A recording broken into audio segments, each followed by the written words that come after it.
کنیز فاطمہ لگ رہی ہے، تیری زندگی کو دیکھ کر کے نبی کی شہزادی کی زندگی یاد آ گئی ہے، تیری زندگی کو دیکھ کر کے ام المومنین اما عائشہ کی زندگی یاد آ گئی ہے، لیکن کتنے افسوس کی بات ہے تمہاری سوچ بدل گئی، تمہاری فکر بدل گئی، تمہارا انداز زندگی بدل گیا۔ اے خاتون جنت کی کنیزوں، دو جملوں کا خراج وصول کرنے کے لیے جب تمہیں اتنے دردناک عذاب میں مبتلا کیا جائے گا، اللہ کے حبیب فرماتے ہیں تھوڑا اپنے آپ پہ رحم تو کرو۔ اللہ اکبر، ہمارے بچپن میں جب اسٹو جلائے جاتے تھے تو اسٹو کے اندر ایک پین لگائی جاتی تھی، اگر وہ پین عورتوں کو چبھ جاتی تو عورتیں چیخ پڑتی تھی۔ ایک پین اگر کوئی عورت کو چبا دے تو عورت چیخ پڑتی ہے۔ اللہ کے حبیب صلی اللہ علیہ وآلہ وسلم فرماتے ہیں جب کوئی عورت اس لیے بن سمر کر اپنے گھر سے نکلتی ہے کہ مرد دیکھ کر کے اس کے فتنے میں مبتلا ہو جائے، ایسی عورتوں کی چمڑی کو قیامت کے دن آگ کی کینچی سے کاٹا جائے گا، جہنم کی آگ کی بنی ہوئی کینچی سے کاٹا جائے گا۔ میری بہنوں، تمہیں کیا ہو گیا ہے؟ تم سیریل دیکھ کر، فلمیں دیکھ کر، دنیا کی فیشن میں مبتلا ہو کر کے تم نے اپنے آپ کو اللہ کے عذاب کے حوالے کر دیا۔ میری بہنوں، دنیا کا کوئی انسان ایسا نہیں ہے، دنیا کا کوئی انسان ایسا نہیں ہے جو میرے اللہ کے عذاب کو برداشت کر سکے۔ اگر میرا اللہ ہلکے سے ہلکا عذاب دے تو بھی دنیا کا کوئی انسان میرے اللہ کے عذاب کو برداشت نہیں کر سکتا۔ اپنے کروڑوں گناہ، اپنے لاکھوں گناہ، اپنے ہزاروں گناہ جو تم کر رہے ہو، اس کا انجام تو دیکھو۔ قرآن کہتا ہے وَإِنَّ الْفُجَّارَ لَفِي جَحِيمٍ، جہنم ہے ان لوگوں کے لیے جنہوں نے گناہ کیے۔ یا ایک بات میں آپ سے کرنا چاہتا ہوں، اگر برا لگے تو مجھے معاف کرنا، آپ ایسی نہیں ہے، لیکن صرف میں دنیا کا سروے پیش کر رہا ہوں۔ آج کل عورتیں بنتی ہیں، سنورتی ہیں، فون پر لمبی لمبی گفتگو اجنبی مردوں سے کرتی ہے، اور کبھی کبھی تو اللہ اکبر نفسانی خواہشات یہاں تک پہنچاتی ہے کہ بائک پر گھومنے کے چکر میں کسی لڑکے کے ہاتھوں آبرو فروخت کی جاتی ہے۔ اللہ اکبر، خوبصورت زیور کے چکر میں، کبھی کبھی اللہ اکبر اپنی پسند کی شادی کے چکر میں مردوں کے ہاتھوں اپنی آبرو فروخت کی جاتی ہے۔ میں آپ سے صرف اتنا کہتا ہوں، آبرو جو ہے لٹانے والی عورت کا انجام کیا ہے وہ تو بعد میں اچھی طرح یاد رکھنا۔ جو بدکار لوگوں کی صرف حمایت کرے، صرف حمایت کرے، ان کا کیا انجام ہے؟ بدکار لوگوں کی حمایت کرنے والوں کا انجام کیا ہے؟ تھوڑا اس پر توجہ کرے۔ اے خاتون جنت کی کنیزوں، دیکھو، نبی کی بیوی، نبی کی بیوی کبھی بدکار نہیں ہو سکتی۔ نبی کی بیوی مشرک تو ہو سکتی ہے لیکن کبھی بدکار نہیں ہو سکتی۔ اس کی وجہ یہ ہے کہ شرک ہر مذہب میں معیوب نہیں ہے، لیکن بدکاری ہر مذہب میں معیوب ہے۔ اس لیے اللہ تبارک و تعالی ہر نبی کی بیوی کی عزت کا تحفظ فرماتا ہے۔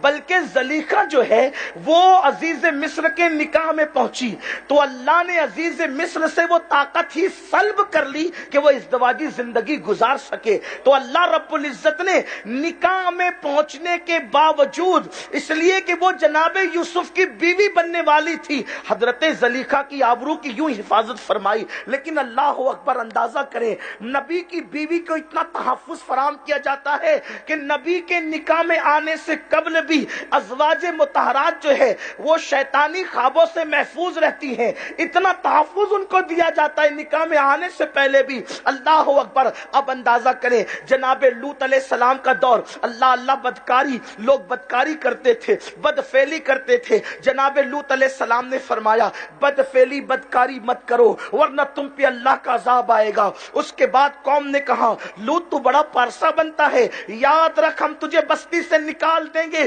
بستی سے باہر کر دیں گے۔ اللہ نے جناب لوط سے کہا اے لوط، آپ بستی سے باہر چلے جائیں، آپ بستی سے باہر نکل جائیں اپنے خاندان کو لے کر کے۔ میری بہنوں ذرا دل کے کانوں سے سننا، حضرت لوط علیہ السلام نے گھر والوں کے درمیان میٹنگ کی اور فرمایا دیکھو ہم اپنا وطن چھوڑ کر، شہر چھوڑ کر جا رہے ہیں، قوم پہ عذاب آنے والا ہے، لیکن کوئی پلٹ کر کے مت دیکھنا۔ جناب لوط علیہ السلام اپنے خاندان کو لے کر کے چلے اور جب نکلے تو قوم پر عذاب آیا، قوم پہ پتھر برسے ان کی بدکاریوں کی وجہ سے۔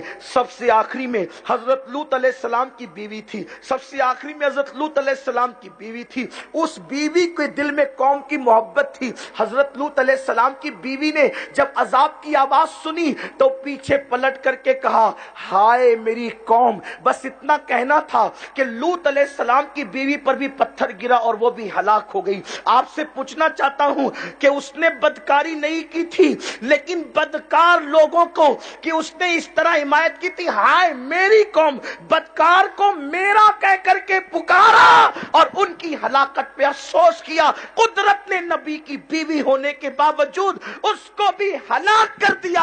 اے خاتون جنت کی کنیزوں، جو کسی بدکار کو میرا کہہ کر پکارے اس کی حمایت کر دے، اس سے ہمدردی کرے، نبی کی بیوی ہونے کے باوجود قدرت اس کو ہلاک کر دیتی ہے، تو جو خود بدکاری کرے اس کا انجام کیا ہوگا؟ اللہ اکبر۔ میرے پیارے آقا صلی اللہ علیہ وسلم کی کنیزوں، آج کیا ہو گیا ہے؟ اسلام کی مقدس شہزادیوں کو، مسلمانوں کی بیٹیوں کو کیا ہو گیا ہے؟ اللہ اکبر۔ کل تک کے ان بیٹیوں کا حال یہ تھا، کل تک ان بچیوں کا حال یہ تھا، ان کی راتیں مصلے پر گزرا کرتی تھی، ان کا دن جو ہے اللہ رب العزت کی عبادتوں میں گزرا کرتا تھا۔ اللہ اکبر۔ تسبیح و تحلیل ان کا مشغلہ تھا، رب تبارک و تعالیٰ کی فرما برداری ان کی پہچان تھی، تلاوت قرآن کے نغمے ان کی زبانوں پہ جاری تھے۔ لیکن آج کیا ہوا کہ باریک اور پتلے لباس پہن کر کے خواتین اپنے جسم کی نمائش کرنے کے لیے باہر نکلنے کے لیے بے چین و بے قرار ہے۔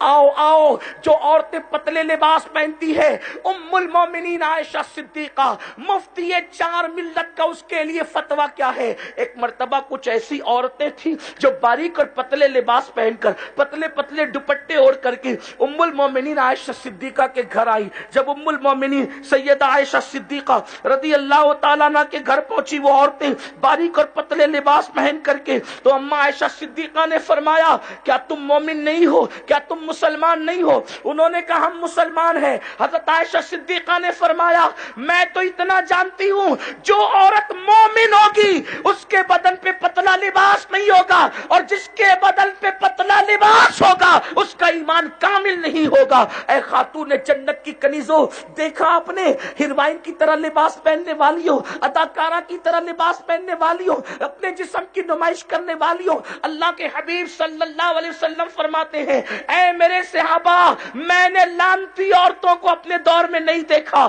لیکن اگر تو ہو سکے تو تم دیکھو گے، یا تمہارے بعد والے لوگ دیکھیں گے، یا ان کے بعد والے لوگ دیکھیں گے، یا ان کے بعد والے لوگ دیکھیں گے۔ حدیث پاک کا مفہوم فرمایا قیامت اس وقت تک قائم نہیں ہوگی جب تک کہ لعنتی عورتوں کو دیکھا نہ جائے گا۔ عرض کی یا رسول اللہ لعنتی عورتیں کون ہیں؟ حضور فرماتے ہیں ان کے بدن پر کپڑے ہوں گے مگر وہ ننگی ہوگی، ننگی یعنی اتنے پتلے لباس ہوں گے کہ جسم نظر آئے گا، اور ان کے سروں پہ بال ایسے بندے ہوں گے جیسے بکتی اونٹ کی کوہان، اور وہ مٹک مٹک کر اترا اترا کر کے چلتی ہوں گی۔ جب ایسی عورتوں کو دیکھنا تو سمجھنا یہ لعنتی عورتیں ہیں، یہ جنت میں تو جا ہی نہیں سکتی، جنت تو دور کی بات ہے، ان کو جنت کی خوشبو بھی میسر نہیں آئے گی۔